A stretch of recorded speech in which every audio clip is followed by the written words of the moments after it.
सुंदरपुर गांव के सूरज की कहानी कुछ ऐसी थी कि एक ही छत के नीचे दो बेटे रहते थे। एक विरजू जिसके लिए वो घर स्वर्ग था और दूसरा सूरज जिसके लिए वही घर जीते जी नरक बन चुका था। तपती धूप में सूरज पसीने से नहाया हुआ था। उसके कंधों पर हल रखा हुआ था। वो बैल की जगह खुद जुता हुआ था और हल खींच रहा था। उसकी सांसें उखड़ रही थीं। ठीक सामने पेड़ की ठंडी छांव में एक खटिया पर विरजू और पास में मंगू मामा बैठा हुआ था। अरे ओ सूरज, क्या हुआ बे? चाल धीमी पड़ गई। बैल मर गया तो क्या हम भूखे मरेंगे? चल जोर लगा। हैशा। अरे भांजे, ये सांड ऐसे नहीं चलेगा, इसे तो चाबुक चाहिए। बिरजू भैया, मंगू मामा, अब और नहीं होता। सुबह से पेट में अन्न का एक दाना नहीं गया। प्यास से गला चटक रहा है। वो घड़े में थोड़ा पानी है, उसमें से एक गिलास पानी मुझे दे दो। पानी? अरे ओ नौकर, ये पानी मेरे लिए है। माँ ने इसमें केसर और बादाम घोला है। तेरे जैसे गंदे कामगार को ये पानी पिलाकर मैं लोटा अशुद्ध करूँ क्या? सुना तूने? छोटे मालिक को प्यास लगी है इसलिए वो पिएंगे, और तुझे प्यास लगी है तो पसीना पी अपना। चल काम कर। खून के रिश्तों में इतना फर्क था। एक भाई बादाम वाला दूध पी रहा था और दूसरा पसीने की बूंदों से प्यास बुझा रहा था। सूरज ने आसमान की तरफ देखा। सूरज की तपिश उसकी चमड़ी जला रही थी, लेकिन सौतेले भाई की बातें उसकी रूह जला रही थीं। शाम हो चुकी थी। तभी सूरज लड़खड़ाते हुए धूल में सना हुआ घर आता है। ले मेरे लाल, दिन भर पेड़ के नीचे बैठकर पढ़ाई जो की है, दिमाग थक गया होगा, खा ले। माँ, आज खाना बहुत स्वादिष्ट बना है। माँ, वो देखो, आ गया आपका मुफ्तखोर। आ गया? बड़ा जल्दी काम खत्म हो गया, या हल बीच में छोड़कर भाग आया? माँ, पूरा खेत जोत दिया, अब तो खड़े होने की भी ताकत नहीं है। बहुत भूख लगी है, कुछ खाने को दे दो। हाँ ठीक है, ले खा ले। और सुन, दाल खत्म हो गई है, नमक और पानी के साथ खा लेना। सूरज उस जली रोटी को देखता है। उसकी आंखों में आंसू थे। वो देखता है कि विरजू खीर खा रहा था और वो रोटी। माँ, मैं भी तो आपके बेटे जैसा हूँ। पिताजी कहते हैं आप मुझे सगे बेटे जैसा प्यार दोगी। जुबान लड़ाता है। सगा सगा होता है और सौतेला सौतेला। मेरा बेटा राज करने के लिए पैदा हुआ है और तू मजदूरी करने के लिए। अपनी औकात में रहे। एक पिता घर की नींव होता है, लेकिन जब नींव ही हिल जाए तो दीवारें गिरने में वक्त नहीं लगता। रामदीन, जो सूरज के पिता थे, उनका दुर्घटना में एक पैर चला गया था। वो ना तो चल सकते थे और ना ही कुछ बोल पाते थे।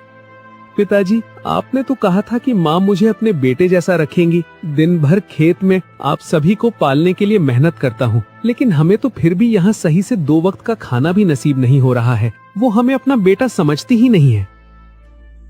रुक्मिणी को डर था तो कभी न कभी हिस्सा मांग लेगा। अब उसे रास्ते से हटाने की आखिरी चाल चली गई। मंगू, तेरे जीजा जी की हालत देखकर लगता है कि वो अब ज्यादा दिन तक नहीं रहने वाले। अगर उनके जाने के बाद इस सूरज ने अपना हिस्सा मांग लिया तो हमें गांव के रीति रिवाज के हिसाब से उसे देना ही होगा। अगर हमने ऐसा नहीं किया तो सारा गांव हमें दोष देगा। जीजी, ये लौंडा बहुत ढीठ है। इतनी बेइज्जती खाकर भी घर नहीं छोड़ रहा। उस रात में सन्नाटा था, लेकिन रामदीन के सीने में तूफान मचा हुआ था। बरसों की बेबसी और बीमारी ने आखिरकार उनके शरीर को तोड़ दिया था। पिताजी आंखें खोलिए। आपको तो बहुत तेज बुखार है, शरीर आग की तरह तप रहा है। पिताजी, मैं अभी माँ से कहकर वैद्य जी को बुलवाता हूँ। माँ, ओ माँ, दरवाजा खोलिए। पिताजी की तबीयत बहुत बिगड़ गई है, वो सांस नहीं ले पा रहे हैं। मुझे कुछ पैसे दे दीजिए, मैं डॉक्टर को ले आऊँ। माँ, क्या है रे मनहूस, आधी रात को क्यों छाती पीट रहा है? न खुद सोता है न हमें सोने देता है।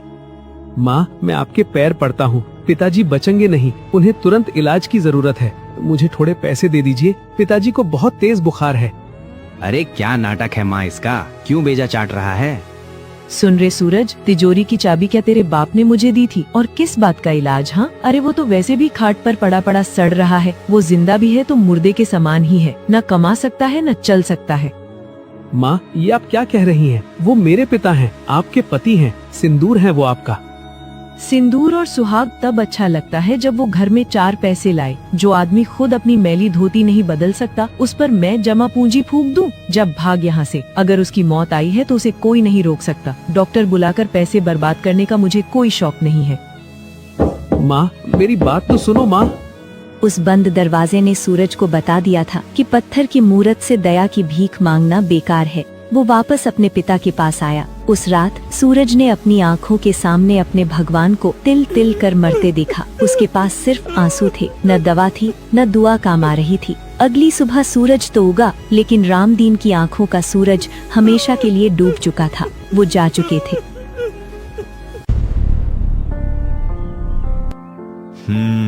तो जीजी, क्रियाकर्म सब निपट गया। गांव वालों को खाना भी खिला दिया। अब घर का कुछ शुद्धिकरण करना पड़ेगा। सही कह रहे हो मामा। वैसे भी घर में राशन कम पड़ रहा है और खाने वाले मुंह ज्यादा हैं। माँ, मैं कल से खेत पर ज्यादा काम करूँगा। पिताजी नहीं रहे तो उनकी कमी मैं पूरी करूँगा। तू पूरी करेगा कमी? अरे ओ अभाग, जिस बाप के दम पर तू यहाँ टिका था वो तो गया। अब तेरा इस घर में क्या काम? माँ, ये मेरा भी तो घर है। तेरा घर?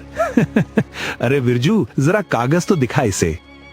देख, पिताजी मरने से पहले सब कुछ माँ के नाम कर गए हैं और माँ चाहती है कि तू अब यहाँ ना रहे। तू पनौती है, पनौती। सीधी बात ये है सूरज कि अब मैं तेरा मनहूस चेहरा नहीं देखना चाहती। निकल जा मेरे घर से इसी वक्त। माँ, मैं कहाँ जाऊँगा? मेरे पास न पैसा है न कोई ठिकाना। कम से कम मुझे नौकर समझकर ही एक कोने में पड़े रहने दो। नौकर पालने के लिए भी पैसे लगते हैं और तू तो मुफ्त की रोटियां तोड़ने वाला है। चल निकल। रुक्मिणी उसका हाथ पकड़कर घर से बाहर निकाल देती है। जिस घर की ईंटें उसने अपने पसीने से सींची थीं, आज उसी घर ने उसे अजनबी बना दिया था। आखिरकार भारी कदमों से उसने अपनी किस्मत को स्वीकारा और उस गांव की पगडंडी पकड़ ली जो जंगल की तरफ जाती थी, जहां इंसानों से ज्यादा रहम शायद जानवरों में होता है। चलते चलते सूरज एक घने जंगल में पहुंचा। भूख और प्यास से उसका हलक सूख रहा था, लेकिन दिल का दर्द पेट की भूख से कहीं बड़ा था। वो एक पुराने बरगद के पेड़ के नीचे थक कर बैठ गया। क्यों? आखिर क्यों भगवान? मैंने किसी का क्या बिगाड़ा था? माँ छीनी, पिता छीने, घर छीना, अब क्या मेरी जान लेकर ही मानोगे? अगर यही न्याय है तेरा तो आज मुझे भी उठा ले। मैं जीना नहीं चाहता। तभी हवा के झोंके के साथ एक धीमी आवाज आती है। बेटा, कोई है? आकर मेरी थोड़ी मदद कर दो। सूरज चौंक गया। इस वीराने में कौन हो सकता है? ये कौन है? यहाँ इतने घने जंगल में कौन हो सकता जो मदद के लिए पुकार रहा है? उसने आंसू पोंछे और आवाज की दिशा में बढ़ा। झाड़ियों के पीछे एक पेड़ के नीचे एक बूढ़ी अम्मा बैठी थी। अरे, ये तो कोई बूढ़ी अम्मा है। मुझे पास जाकर पूछना चाहिए, क्या बात है? सूरज उनके पास जाता है और उनसे पूछता है, अम्मा, आप यहाँ इस जंगल में अकेली क्या कर रही हो? ये जंगल तो जानवरों का है। बेटा, क्या तू मेरी मदद कर सकता है? ये लकड़ियों का गट्ठर उठाकर मेरे सिर पर रख दे, मैं कैसे भी करके ले जाऊंगी। अरे नहीं अम्मा, ये गट्ठर बहुत भारी है। आपकी कमर झुक गई है। इस उम्र में इतना वजन उठाना ठीक नहीं है। लाइए, हटो आप, मैं इसे उठा लेता हूँ। ना बेटा ना, तू क्यों कष्ट करेगा? तू तो खुद थका हारा लग रहा है। तेरी आंखों में तो जैसे वीरानियां छाई हैं। बस मेरे सिर पर रखवा दे, मैं धीरे धीरे ले जाऊंगी। माँ के सिर पर बोझ रखकर कोई बेटा आराम से कैसे चल सकता है अम्मा? और फिर मुझे तो अब भारी बोझ उठाने की आदत हो गई है। आप बस रास्ता बताइए, घर कितनी दूर है? बूढ़ी औरत ने सूरज के चेहरे को गौर से देखा। उस अनजान लड़के की बातों में जो अपनापन था, वो उसे सालों बाद महसूस हुआ था। जुग जुग जियो मेरे लाल, भगवान तेरी झोली खुशियों से भर दे। बस बेटा, यहाँ से कुछ दूरी पर ही मेरी झोपड़ी है। चल, मैं तेरे साथ चलती हूँ। तेरा नाम क्या है बेटा? और तेरे कपड़ों पर इतनी धूल और तेरी आंखों में इतने आंसू, ये बात कुछ हजम नहीं हुई। तू किसी लक्कड़हारे का बेटा तो नहीं लगता? नाम सूरज है अम्मा, पर अब लगता है कि नाम बस नाम ही रह गया है। रोशनी सब छिन गई है। और कपड़ों की बात मत पूछिए, अभी कुछ देर पहले तक मैं भी एक घर वाला था। बात करते करते वे एक छोटी सी टूटी फूटी लेकिन साफ सुथरी झोपड़ी के पास पहुंच गए। सूरज ने गट्ठर को आंगन में जोर से पटक दिया। बेटा, मैं अभी पानी लेकर आती हूँ। गला सूख गया होगा तेरा। मैंने व्यर्थ ही तेरा समय बर्बाद कर दिया। तुझे कहीं जाना होगा ना? तेरे घर वाले राह देख रहे होंगे। राह? अम्मा, मेरा अब कोई घर नहीं है जहाँ कोई मेरी राह देखे। मेरा समय अब किसी के लिए कीमती नहीं रहा। ये क्या कह रहा है लल्ला? इतना होनहार और सजीला जवान बेटा और कोई घर नहीं? क्या हुआ तेरे साथ?